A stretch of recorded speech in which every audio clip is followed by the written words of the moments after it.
Okay, WandaVision episode 7 is out now, and once again I have to warn you, spoilers in this video. There's a lot to talk about today, and I will be talking fully in spoilers here because, again, just these later episodes you can't talk about without talking spoilers. So there's your spoiler warning, go check out the episode. It's great. I enjoyed the episode a lot more than really anyone that I've seen post about the episode. Before I talk about the episode though, check the sweet Mother Love Bone shirt. I think that's so cool. I feel like I have to do that just because I got a few, like this is my dad's old shirt.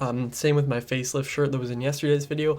I also got two new shirts, so two like actual new shirts. Those will be in the next two videos, and I also got a film stock shirt which will be in one of Chris's videos really soon. Just have to talk about that really quickly because I don't know, it's fun to talk about. But anyway, WandaVision episode 7 was awesome. It was kind of a mix of The Office and Modern Family. Now, I've watched most of The Office. I've watched all the good parts of The Office, okay?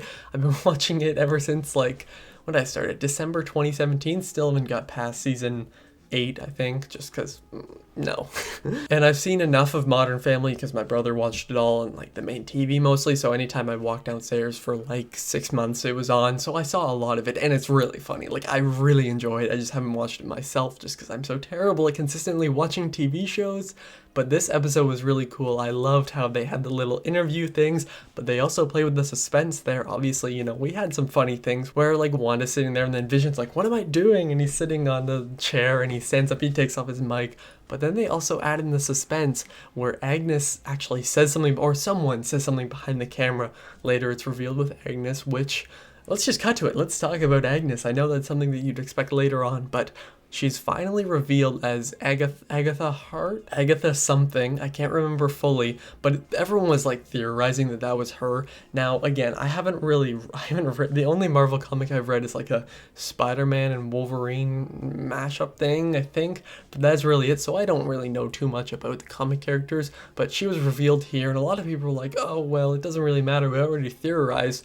The show never told us, and I thought the reveal was actually really sweet. I thought it was really cool, and the way that they do it here, obviously Wanda's led down into the basement, which sounds creepy, which it kind of is, and then I was like, what are they gonna do? I thought that there was actually a chance of them revealing like a big character, which, I mean, technically they did, but then Agatha's like, you didn't suspect you're the only one with magical powers in this town or whatever, and she does like a purple thing which looks so sick, and then her eyes are glowing, and that was a great ending to it because obviously she had just stopped Wanda from Monica Rambeau, which, yeah, let's just lead into that. Everything's leading into everything else, but Monica Rambeau finally breaks through the wall, basically, like into Westview, because she tries to take that sword car-ish cart thing in, and it stops at the wall.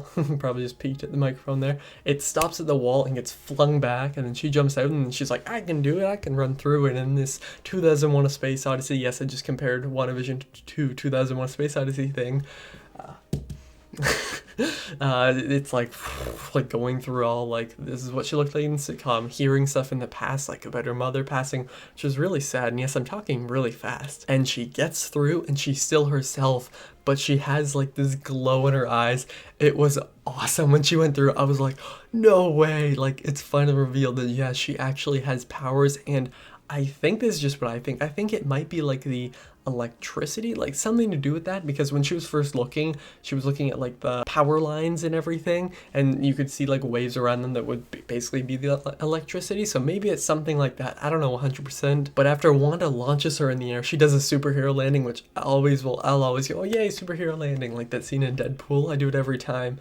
I know it's not really that funny, but still. But her and Wanda have like this kind of standoff little thing, and then like people are watching at the side, and like Wanda's still in like what she was wearing before, so like house code and all that, and she flings her up into the air as I mentioned, but she's kind of just straight up using her powers in front of everyone. Yeah, she launched Pietro in the last one, or Pietro as Funko revealed. And talking about him, he's not in the episode for most of it, except for the end credit scene, which is the first one we've gotten for the show, which is actually surprising because Marvel's known for their end credit scenes, which actually tricked other people that were kind of stupid into staying for other movies that expect end credit scenes, which, I don't know, that's still funny. But anyway, Monica is kind of exploring. She opens up the kind of like, I can't think of what they're called, but like it goes to the basement basically, but it's outside the house. Big hatchet doors or whatever. And then Pietro is just right there, or Pietro, and he says something, and then it just ends. He says something about like snooping, like whatever, and just because of it, and he's wearing something different, so it's kind of weird. So you're like, are you really Pedro, or are you playing a different character? Like, are you kind of out of the whole Pedro character? There's some weird things, and then Darcy, of course, is here, and I was really excited to see what they do with her, and obviously, you know, she's kind of funny, she breaks through the chains, all that, and then Vision snaps her straight out of it, and she's just herself, and it made for some really funny scenes where they get stopped at the red light, and Vision's like, well, this is Wanda controlling it all, and then he's like, why am I even here? As I mentioned, flies out, whatever. Don't really know what happened to him. But anyway, and even the kids play a big part in like the first half of the episode. They go over to Agnes's house, or I'm just gonna keep calling her Agnes, to give Wanda kind of like a day to her own, whatever. And they go there, and then they're like petting the bunny, but then they kind of disappear. So we are wondering where she is. And a lot of people said the episode ended abruptly, and that was my concern with a lot of the past WandaVision episodes, but this one, I actually didn't feel that way. I feel like I actually loved this episode more than most people. I thought it was great. There were a few things here and there, which I feel like this was mentioned in Chris Film Stuff Video, I think Cam said it, where the first like 10-15 minutes, like 10 minutes, they kind of just screw around. They seem to do that in a lot of the episodes. They kind of like slowly set it up, and then something actually happens at the 10-15 minute mark. So it's kind of like little things, but nothing too important. Yes, I did enjoy the Modern Family style or Office style of shooting it. I thought it was really funny. And then of course, well, that was in Westview, but then in the real world, whatever,